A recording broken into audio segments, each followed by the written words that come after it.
আসসালামু আলাইকুম দর্শক বন্ধু, আশা করি সবাই ভালো আছেন।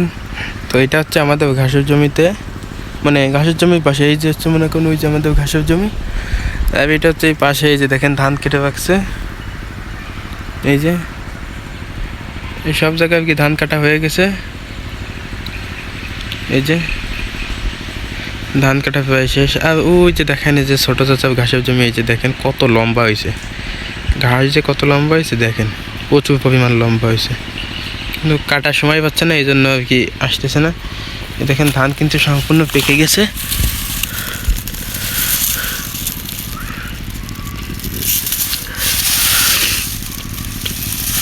এই যে সম্পূর্ণ আর কি পেকে গেছে। আর এবছর দেখা যাচ্ছে ধানের জন্য একটু ক্ষতিও হয়েছে বড় ধরনের, যে প্রচুর পরিমাণ বৃষ্টি ছিল। দেখেন কুটো তেমন একটা আর কি ভালো হয়নি, এখন এই যে কাঁচা কাঁচা হয়েছে। এই যে আর ওই যে হচ্ছে ধানের পালা, ওই যে দেখেন ধান উগাচ্ছে ওই যে।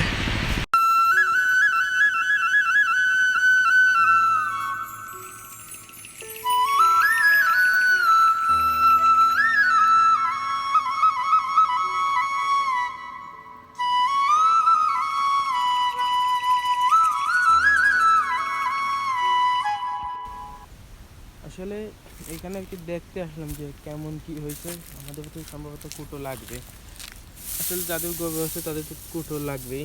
দেখেন ধান কিন্তু মোটামুটি ভালো, মোটামুটি হয়েছে আলহামদুলিল্লাহ বলা যায়।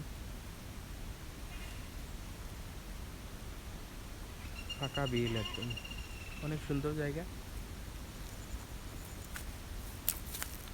এইখান থেকে নিয়ে ওই যে শেষ পর্যন্ত দেখতে পাচ্ছেন, ওই যে লম্বা নারকেল গাছ ওই পর্যন্ত, কিন্তু ওই যে ওইখানে কিন্তু শেষ, ওই যে নারকেল গাছ দেখতে পাচ্ছেন ওইখানে হচ্ছে শেষ। আর এই দিক থেকে বেশি না, আর এই দিক থেকে হচ্ছে এই যে আমাদের এই ক্ষেত শেষ, আর এই যে হচ্ছে আমাদের বাগান এইখানে শেষ। এই যে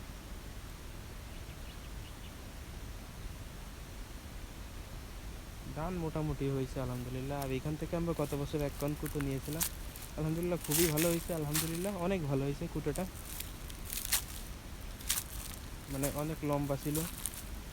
আসলে বেড়াগুলো অনেক কষ্ট হয়েছে দিতে আমাদের ঘাসের জমিতে, কিন্তু কিছু মানে খারাপ লোক আছে যে দেখেন এইগুলো মানে কিভাবে বলি তাদেরকে, এইগুলা ভেঙে এখান থেকে যাওয়া আসা করে। আর ওই সাইডে তো এক জায়গায় আছে মনে করেন ভেঙেই ফেলছে, ওই যে ওই সোজা মাঝখানে, এখানে তো একদম মনে করেন বিশ্ববেডের মতো ফাঁকা করে ফেলছে। কিন্তু মানুষ তারপরেও কিছু বলতে পারি না, কিন্তু আল্লাহ হেদায়েত দিক সেই দোয়া করি সবসময়। এবছর অন্য অন্য জায়গায় কেমন ফলন হয়েছে এটা জানি না, কিন্তু এইখানে তো দেখতেছি গতবারের চেয়ে তো মনে হচ্ছে না এইবার ভালো হয়েছে, মনে হচ্ছে গতবারই ভালো হয়েছিল। দেখেন এই যে এইখানে ভেঙে ফেলছে, আর এই ঘাসগুলো যে অনেক লম্বা হয়েছে। এখানে আমি দেখি ছোটো চাচাই হয়তো এখানে আসার সময় পায় না, তাকে বলবো যে এখান থেকে এসে কাইটে নিয়ে যেতে। দেখেন ঘাসগুলো কিন্তু অনেক লম্বা হয়েছে।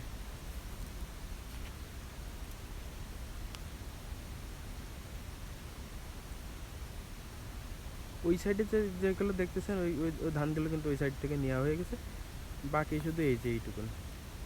ও ওই সাইডে কয়টা রয়েছে, মানে ওই যে পোলারটা দেখতেছেন এই খেজুর গাছের ওই সাইডে ওই পোলারটা, বাকি আর এই সাইডে ফাঁকা দেখতেছেন, এই সাইডে নেওয়া হয়ে গেছে। আর এইগুলো নেবে, ওই যে ওইখানে আবার ধান উগাচ্ছে, ধান ওইখানে উগাচ্ছে ওই যে, মানে একটা একটা একটা করে কমপ্লিট করতেছে একভাবে, তো দেখা যাচ্ছে কষ্ট হয়ে যাবে, এই জন্য আর সম্ভব হবে না একভাবে নিচে। কিছু কিছু কাঁচা আছে সেইগুলো আর কি দেখা যাচ্ছে রোদ্রে থাকলে অনেকটা শুকাই যাবে, ভিজে তো মাটি এখনও ভিজে, এখানে অনেক কাদা কাদা। আমাদের ওইখানের থেকে আর কি, আমাদের ঘাসের জমির থেকে এখানে বেশি কাদা। তো এই আর কি দেখানো ছিল, এই ছিল আজকের ভিডিও। আসসালামু আলাইকুম।